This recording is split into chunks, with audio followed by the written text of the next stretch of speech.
సాధిద్దాం చర్యలను revenue division కేంద్రంగా సాధిద్దాం చర్యలను రెవెన్యూ డివిజన్ కేంద్రంగా జై చర్యాల జై చర్యాల ప్రకటించాలి చర్యలను రెవెన్యూ డివిజన్ ప్రకటించాలి చర్యలను రెవెన్యూ డివిజన్ కేంద్రంగా స్పందించాలి రాష్ట్ర ముఖ్యమంత్రి వెంటనే స్పందించాలి రాష్ట్ర ముఖ్యమంత్రి రేవంత్ రెడ్డి గారు వెంటనే జై చర్యాల జై చర్యాల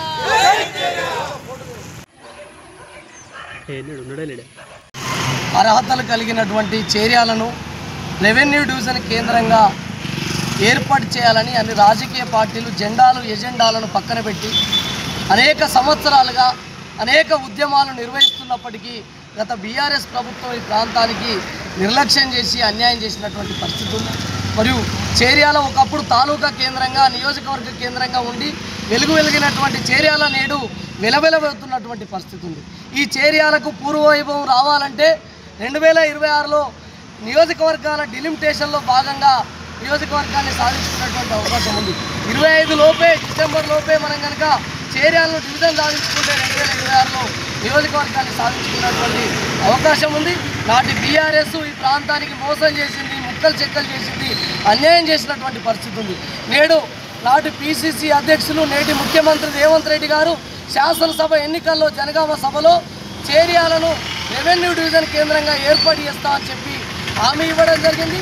నేటికి కాంగ్రెస్ ప్రభుత్వం అధికారంలోకి వచ్చి 2 సంవత్సరాలు కావస్తున్నప్పటికీ ఈ చేర్యాల ప్రాంతం ఊసే ఎత్తకుండా ఈ ప్రాంతాన్ని పట్టించుకోకుండా నిర్లక్ష్యం చేయడం చాలా బాధాకరమైనటువంటి విషయం. ఈ ప్రాంత ప్రజలు తిరుగుబాటు చేసినటువంటి గడ్డ, నిజాం రజాకారులను తరిమికొట్టినటువంటి గడ్డ, పోరాటాలకు ఉద్యమాలకు ఊపిరి పోసినటువంటి గడ్డ, తెలంగాణ ప్రత్యేక రాష్ట్రానికి ఉద్యమానికి నాయకత్వం వహించినటువంటి గడ్డ, ఇంత చరిత్ర కలిగినటువంటి గడ్డను నిర్లక్ష్యం చేస్తే మరియు గత బీఆర్ఎస్ ప్రభుత్వం అధికారం ఏ విధంగా పోయిందో మరియు రాబోయే రోజుల్లో కూడా కాంగ్రెస్ ప్రభుత్వానికి కూడా అదే గతి పడుతుంది. ఆ గతి పట్టక ముందే స్థానిక సంస్థల ఎన్నికల ముందే చేర్యాలను రెవెన్యూ డివిజన్గా ఏర్పాటు చేసి ఈ ప్రాంత ప్రజల చిరకాల కోరికను నెరవేర్చాలని వెంటనే ఈ డిమాండ్ను పరిష్కరించాలని డిమాండ్ చేస్తూ ఈరోజు జేఎన్టీ యాక్షన్ కమిటీ జేఏసీ విద్యా సంస్థలకు పిలుపునివ్వడం జరిగింది. ప్రైవేటు విద్యా సంస్థలు స్వచ్ఛందంగా సహకరించాయి.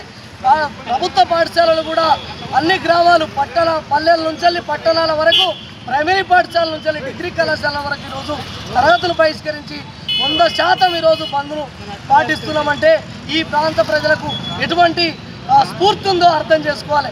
రేపు రాబోయే తరానికి ఈ ప్రాంత విద్యార్థులకు కూడా ఈ ప్రాంత చరిత్ర తెలవాలి, ఆవశ్యకత తెలవాలనే ఉద్దేశంతో ఈరోజు బంద్ నిర్వహిస్తున్నాం. ఈ బంద్ మినీ సకల జనుల సమ్మెగా ప్రభుత్వం పరిగణించాలి. రాష్ట్ర ఇంటెలిజెన్స్ కూడా రాష్ట్ర ముఖ్యమంత్రి దాకా తీసుకుపోయి ఈ ముఖ్యమంత్రి చూపు చేర్యాల వైపు పడే విధంగా ఈ చేర్యాలను రెవెన్యూ డివిజన్ ఏర్పాటు చేసే విధంగా మా ఉద్యమాలు రేపటి నుంచి భవిష్యత్తులో ఉంటాయని ఈ సందర్భంగా తెలియజేస్తూ వెంటనే ఇప్పటికైనా ఈ బంద్ తోటి ప్రభుత్వం దిగివచ్చి రెవెన్యూ డివిజన్ కేంద్రంగా ప్రకటిస్తే రేపు రాబోయే స్థానిక సంస్థల్లో కూడా మీ పార్టీకి ప్రజలు మద్దతు ఇస్తారు, ప్రజలు ఆశీర్వదిస్తారని సందర్భంగా తెలియజేస్తున్నాం. లేదంటే ఈ ప్రాంత ప్రజలు ఈ ప్రాంతం జేఏసీగా హెచ్చరిస్తా ఉన్నాం.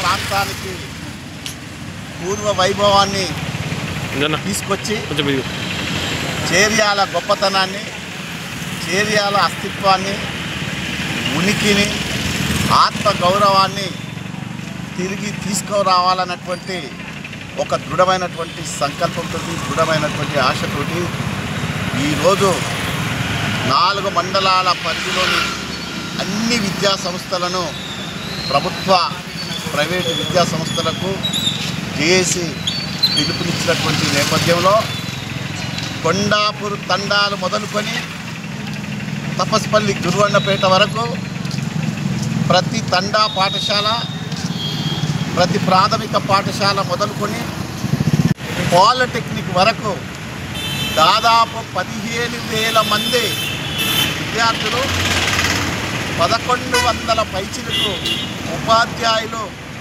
పరోక్షంగా పాల్గొనడంతో పాటు సంపూర్ణంగా బంద్ చేసి తెలంగాణ ప్రజల ఆకాంక్ష ఎంత తీవ్రంగా ఉందో, ఎంత బలంగా ఉందో ప్రభుత్వానికి తెలియజెప్పడంలో ఈనాడు బంద్ ద్వారా మేము తెలియజెప్పడం జరిగింది, సఫలీకృతమైంది.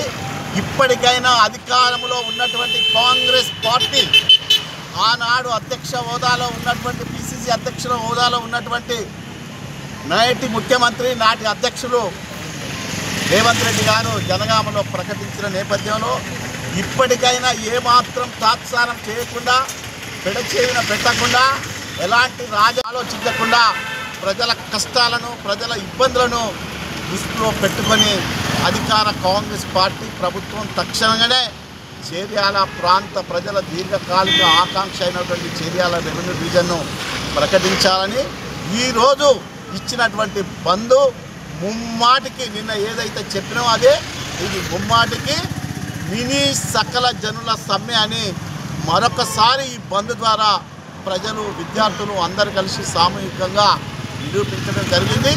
దీన్ని ఆజామాషిగా తీసుకోకూడదు, సరదాగా అశ్రద్ధగా ప్రభుత్వం తీసుకోకూడదు. ఒకవేళ మీరు ఇంకా నాంచినా, ఇంకా పెడచెవిన పెట్టినా రానున్న రోజుల్లో అధికార కాంగ్రెస్ పార్టీకి నష్టం రాక తప్పదు అని ఈ బంద్ ద్వారా ఇచ్చినటువంటి స్ఫూర్తితోటి ఇక్కడ జేఏసీ గౌరవ సభ్యులు అందరము మేము తెలియజేస్తాం.